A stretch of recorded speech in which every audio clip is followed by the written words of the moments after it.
La sixième bêta d'iOS 18 est disponible depuis hier, le lundi 12 août. Et dans cette vidéo, on va couvrir, comme d'habitude, toutes les nouveautés de cette bêta, ainsi que tous les bugs qu'elle corrige. Donc comme d'habitude, si jamais ce type de vidéo vous plaît, n'hésitez pas à vous abonner, sachant qu'en plus on approche des 100 000, donc franchement, allez-y, je compte sur vous. Donc cette bêta 6 d'iOS 18, elle pèse ici 1,77 Go sur mon iPhone 15 Pro.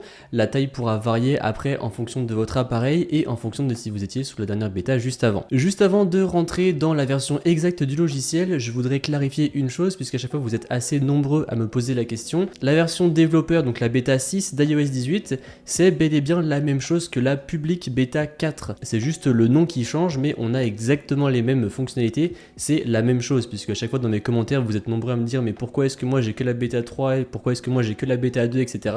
C'est la même chose, c'est juste que certains vous êtes sur des bêtas développeurs, donc vous avez un petit peu avant, et d'autres vous êtes sur des bêtas publics. Donc c'est encore une fois la même chose, juste que parfois les bêtas publics sortent un petit peu après, quelques heures après, souvent c'est 24 à 48 heures, pour tout simplement voir si jamais les versions développeurs sont suffisamment stables pour la lancer sur les publics bêta. Voilà, maintenant que la petite clarification est faite, on va pouvoir se rendre dans les réglages, comme d'habitude, général, information, version d'iOS, et si on regarde la version exacte du logiciel, donc iOS 18, 22A, 5338B, et là où c'est très intéressant, c'est que du coup on arrive à la lettre B, ce qui veut dire qu'on n'a plus beaucoup de bêta avant la version officielle, mais tout ça on en parlera en fin de vidéo. Si on commence avec les nouveautés, eh bien les premières choses se passent au niveau des icônes. Donc vous le savez, avec iOS 18 on peut désormais personnaliser comment on va avoir nos icônes, et bien désormais la disposition que vous avez choisie va rester en fonction du fond d'écran que vous avez actuellement sur votre iPhone.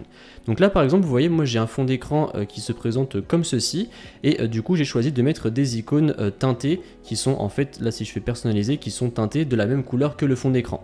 Cependant, si après je décide de changer de fond d'écran, donc on va faire ça et puis on va sélectionner par exemple celui-ci, et bien là aussi j'ai choisi des icônes teintées, sauf que cette fois-ci vous voyez elles s'accordent avec le fond d'écran, mais si je fais modifier, personnaliser et qu'on les met en mode sombre comme ceci, et que ensuite je retourne sur l'autre fond d'écran que j'ai juste ici, et bien vous voyez la disposition reste, et du coup c'est plutôt cool, comme ça en fait maintenant quand vous allez créer des sets d'icônes, et bien ça va s'appareiller avec les fonds d'écran, et je trouve ça quand même beaucoup plus pratique, ça vous évite à chaque fois de tout refaire. Si on se rend désormais dans le centre de contrôle et que on appuie juste ici et qu'on ajoute une commande, eh bien il y a des nouveaux toggles qui sont disponibles. Donc déjà le premier, si on se rend dans les icônes de réseau, vous avez celui du Bluetooth, donc voilà qu'on va pouvoir venir ajouter juste ici, et on en a également plusieurs au niveau de la caméra. Vous voyez, on a la loupe ainsi que pour scanner un QR code. Ça peut être très pratique d'avoir celui des QR codes, puisque c'est vrai que parfois eh bien je suis là à ouvrir l'appareil photo, etc. Là, je peux faire centre de contrôle, QR code et hop, ça va le scanner direct, beaucoup plus pratique.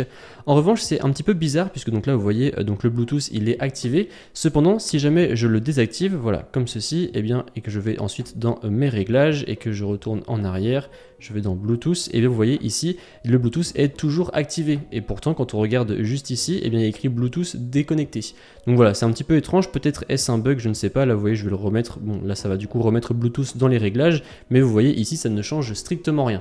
Donc voilà, encore une fois c'est assez étrange, dites-moi pour vous dans les commentaires si jamais ça fonctionne. Désormais si on se rend dans l'application musique, déjà il y avait cet écran d'affiché lorsque j'ai ouvert l'application musique après avoir fait la mise à jour. Et il y a deux nouveautés, la première c'est que l'onglet Explorer devient l'onglet nouveautés.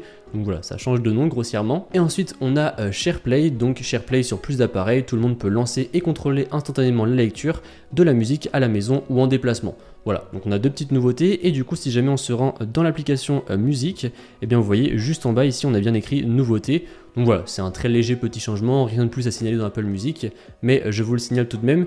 Et d'ailleurs, en parlant des écrans, lorsque vous ouvrez les applications, vous en avez dans pas mal d'applications, donc je vous les mettrai à chaque fois à l'écran, qui expliquent un petit peu les nouveautés, comme par exemple dans l'application photo, on en a un également, qui se présente comme ceci, et en fait ça nous explique tout simplement les nouveautés qu'il y avait dans la bêta 5, donc vous savez, la nouvelle collection des photos, que désormais tout se trouve en défilant vers le bas, qu'on n'a plus à swiper sur le côté comme avant. Et pour les nouveautés de cette bêta, eh bien c'est tout ce qu'on a à se mettre sous la dent. En revanche, il y a énormément de bugs de corriger, Donc là par exemple si jamais on va dans l'application évaluation, eh bien on peut aller dans iOS et iPadOS 18 bêta 6. Et donc là vous allez voir que vous allez pouvoir retrouver, en fait c'est le patch note tout simplement que je vous mets à chaque fois en description de vidéo. Eh bien vous l'avez également dans l'application évaluation si jamais vous le souhaitez. Et comme vous pouvez le voir, il y a énormément de choses de corriger. Donc comme d'habitude je vous le mettrai en description si jamais vous voulez aller lire. Mais il y a plusieurs choses de corriger qui sont intéressantes, notamment le bug des mails. Ça je vous en ai parlé assez souvent dans mes vidéos de bêta, où en fait l'application mail affiche un badge par exemple avec un mail non lu alors qu'en réalité tous les mails sont lus, ou même parfois ça va afficher 3 alors qu'en réalité il n'y en a qu'un seul de non lu. Bref voilà, ça déconne un petit peu. Et bien désormais c'est corrigé avec cette bêta 6 ou avec la public bêta 4. Et après sinon j'avais pas constaté d'autres bugs avec la bêta 5 d'iOS 18. Pour moi tout tournait plutôt bien. En revanche j'ai remarqué un petit bug lorsque l'on fait ça, on fait modifier et là modifier les pages et qu'ensuite je reviens normal. Vous voyez ça fait un petit peu glitchy on va dire, ça rame un petit peu, c'est bizarre. Mais tout comme dans le centre de contrôle, si jamais on veut ajouter des toggles, et bien parfois ça va laguer un petit peu. Là vous voyez on a eu un petit lag. Donc voilà, ça c'est des petites choses qui devraient être corrigées au fur et à mesure, sachant qu'encore une fois on approche de la version finale d'iOS 18, puisque comme je vous le disais en introduction, on est désormais à la lettre B et donc il faut se rapprocher de la lettre A pour être à la fin des bêtas. Et donc ça nous annonce justement plusieurs choses pour le futur. C'est que déjà il y a deux possibilités pour les futurs bêtas à venir.